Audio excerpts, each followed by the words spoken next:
मेरा नाम गार्गी है और आज जिस घटना के बारे में मैं आपको बताने वाली हूँ, ये घटना बहुत पुरानी है। उस वक्त मैं दिल्ली गई थी पढ़ने के लिए और मैं भोपाल से हूँ, तो मुझे दिल्ली जाकर नए दोस्त बनाने में थोड़ी बहुत तकलीफ़ हुई थी, पर मेरे दोस्त अच्छे खासे बन ही गए थे। उनमें से एक दोस्त था उमेश, और जिस घटना के बारे में मैं आपको बताने वाली हूँ ये उमेश के ही बारे में है। मैं बस इस घटना में उसके साथ थी, पर जो कुछ भी बीती है वो उमेश पर बीती है। उमेश दिल्ली का ही है, पर मेरे कॉलेज ज्वाइन करने के बाद वो मेरा बहुत अच्छा दोस्त बन गया था। वो मेरे साथ बहुत ही ज़्यादा फ्रेंडली था और उस वक्त उसका नेचर देखने में मुझे वो अच्छा खासा ही लग रहा था, इसलिए हमारी दोस्ती हो गई थी। पर जैसे जैसे वक्त बीतता जा रहा था, उसका बिहेवियर बहुत ज़्यादा ही अजीब सा होता जा रहा था। उसकी बहुत ज़्यादा ही तगड़ी बॉडी थी और इस वजह से वो लोगों पर थोड़ा सा रौब झाड़ने लगा था। पहले तो मुझे भी उमेश के साथ रहना ठीक लगता था, क्योंकि उसके रुतबे और उसके एटीट्यूड की वजह से लोग हमारे पास नहीं आते थे। कॉलेज जाते वक्त बहुत सारी ऐसी चीज़ें होती हैं जिससे आपको झेलना पड़ता है, पर जब मैं उमेश के साथ थी मुझे ये सब किसी भी चीज़ों को झेलना नहीं पड़ा, ना ही कॉलेज का कोई भी नेगेटिव एनवायरनमेंट मेरे ऊपर आया। अब समय बीतता चला गया था और हमारा एक ग्रुप सा बन गया था, पर देखा जाए तो वो एक तरह से बुली ग्रुप बन गया था।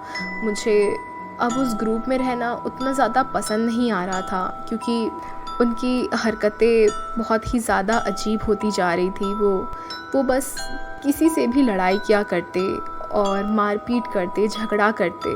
पहले तो मैं बस उनके साथ रहती थी, पर अब मुझे भी उनके इस एटीट्यूड से बहुत ज़्यादा प्रॉब्लम होने लगी थी। उमेश की कॉलेज में और बाहर में 10 जगह पहचान थी, इसलिए अब वो किसी से भी डरता नहीं था। कॉलेज में उसे जो चीज़ अच्छी लगती, उसे जो भी पसंद नहीं आता, वो उससे लड़ाई करता, झगड़ा करता और उसे परेशान करता। मेरा कई बार मन किया था कि मैं उस ग्रुप को छोड़ दूँ, क्योंकि मुझे बहुत अजीब लगता था उनके साथ अब रहना। पर ये भी था कि अब बहुत सारे लोगों की हमसे दुश्मनी हो चुकी थी और कॉलेज में अलग अलग ग्रुप्स बन गए थे।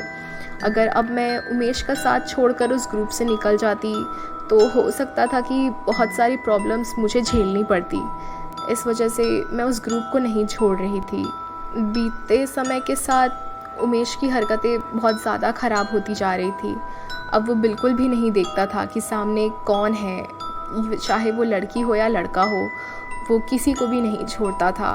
और जो भी उससे बहुत ज़्यादा बात करने की कोशिश करता, वो उसे बुरी तरीके से पीट देता था। इसके बाद कॉलेज में इलेक्शन भी हुआ करते थे, जिसमें स्टूडेंट का किसी को प्रेसिडेंट बनाया जाता था, और पिछले 2 साल से ही उमेश ही वो कंपटीशन जीत रहा था। वो अपने दम की वजह से और अपने रुतबे की वजह से लोगों को डरा धमका कर कैसे भी वोट हासिल कर लिया करता था और वो पोजीशन जीत जाता था। पर इस साल एक और लड़का उसका अपोनेंट बन गया था और वो विशाल था। वो भी उमेश की ही तरह, उसकी बॉडी बहुत ज़्यादा तगड़ी थी और वो बिल्कुल भी उमेश से डरता नहीं था। वो हर मामले में उमेश से बराबरी करता था। ये सब देखकर उमेश विशाल से बहुत ज़्यादा ही चिढ़ने लगा था, और जैसे जैसे वक्त बीतता जा रहा था उमेश ने पॉलिटिक्स भी ज्वाइन कर ली थी और उसने कोई पार्टी भी ज्वाइन कर ली थी, जिसकी वजह से उसे बहुत ज़्यादा सपोर्ट मिल रहा था। वो जो चाहे वो कर रहा था और कोई भी उसे रोक नहीं पा रहा था। पार्टीज़ भी उसकी ये सारी हरकतों से बहुत ज़्यादा बेनिफिट्स भी कमा रहे थे। जब भी कॉलेज में उमेश और विशाल भाषण देते तो वो एक दूसरे के बारे में बुराई ही करते और उन्हें गालियाँ ही देते। जब कभी भी वो दोनों एक दूसरे के पास से गुजरते तो वो एक दूसरे को इस कदर घूरते कि मानो अभी बस लड़ने ही लग जाएंगे। मैं ये सब से बहुत ज़्यादा परेशान हो गई थी और इस वजह से मेरी उमेश से बहुत ज़्यादा लड़ाइयाँ भी हुई थी। पर उसकी हरकतें और उसका बैकग्राउंड देखने के बाद मैं खुद ही जाकर उससे माफ़ी मांग लिया करती थी, क्योंकि मैं कोई परेशानी नहीं चाहती थी अपनी लाइफ में। कि तभी एक दिन हम सब ऐसे ही साथ में बैठे हुए थे और उमेश ने कहा कि अगर विशाल इसी तरह से भाषण देता रहेगा और लोगों से बातें करता रहेगा तो शायद वो उसकी पोजीशन भी हासिल कर लेगा, और ऐसा वो बिल्कुल भी होने नहीं देना चाहता। इस वजह से उमेश चाहता था कि हम विशाल के साथ कुछ ऐसा करें जिससे उसे सबक मिले। तब उसने ये घटिया सा प्लान बनाया। उसने कहा कि हम सब मिलकर कॉलेज के बाद विशाल को बुरी तरह से पीटेंगे और उसका चेहरा बिगाड़ देंगे। हमारे ग्रुप में जितने भी लड़के थे वो सब उमेश के ऑर्डर्स को ब्लाइंडली फॉलो करते थे और मुझे ये चीज़ बहुत अजीब लग रही थी, पर स्टिल मैं उसके साथ थी। हम सब बस कॉलेज ख़त्म होने का वेट कर रहे थे। जैसे ही कॉलेज ख़त्म हुआ, विशाल बाइक पार्किंग पे गया था जहाँ पर वो अपनी बाइक निकाल रहा था कि तभी ये सभी लड़कों ने उसे घेर लिया और वो उसे बुरी तरीके से पीटने लगे। इससे पहले कि विशाल कुछ समझ पाता, वो लोग उसे बहुत बुरी तरीके से पीट रहे थे, पर बाकी सभी लड़कों ने तो शायद उसे एक दो चाटा ही मारा होगा। पर जिस तरीके से उमेश उस पर हाथ उठा रहा था, ऐसा लग रहा था जैसे वो उसे जान से ही मार देगा।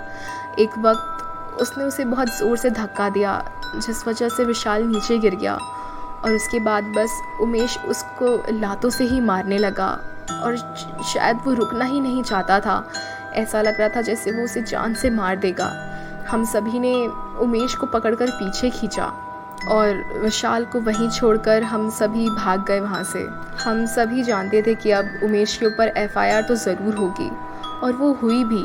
पर उमेश पॉलिटिकल पार्टी से जुड़ा हुआ था और उसकी पहचान बहुत ज़्यादा थी, इसलिए कोई उसका कुछ भी बिगाड़ नहीं पाया। 2 महीने में केस भी बंद हो गया। पर विशाल के साथ बहुत बुरा हुआ। उसे इतनी बुरी तरीके से चोट लगी थी कि वो कोमा में था और वो उस कोमे से कभी वापस ही नहीं आया। ऐसा होते ही वहीं दूसरी तरफ उमेश का हौसला और ज़्यादा बढ़ गया और उसकी हरकतें और भी ज़्यादा घटिया हो गई। उसे ऐसा लगा कि अब वो कुछ भी कर सकता है और कोई भी उसका बिल्कुल भी कुछ भी बिगाड़ नहीं सकता। वो अब कॉलेज में पूरी तरीके से दादागिरी करने लगा था। एक वक्त के बाद हमने कॉलेज कंप्लीट कर लिया था, पर उमेश बिल्कुल भी नहीं सुधरा। उसकी आदतें और ख़राब होती चली गई। पर क्योंकि वो पॉलिटिकल पार्टी से जुड़ा था और उसकी 10 जगह पहचान थी, मैं उससे अपनी दोस्ती ख़त्म नहीं करना चाहती थी, क्योंकि वो बहुत सारी जगह मेरे काम आ सकता था और वो मेरे लिए एक अच्छा ही दोस्त था। पर उसके आए दिन झगड़े होते रहते, कभी अपोजिट पार्टी से, कभी आम आदमियों से, कभी वो पार्क पर ही खड़े होकर झगड़ा करने लगता। उसकी ये सारी हरकतों से आगे उसके साथ क्या होता है, ये जानने के लिए देखिए इसका दूसरा पार्ट।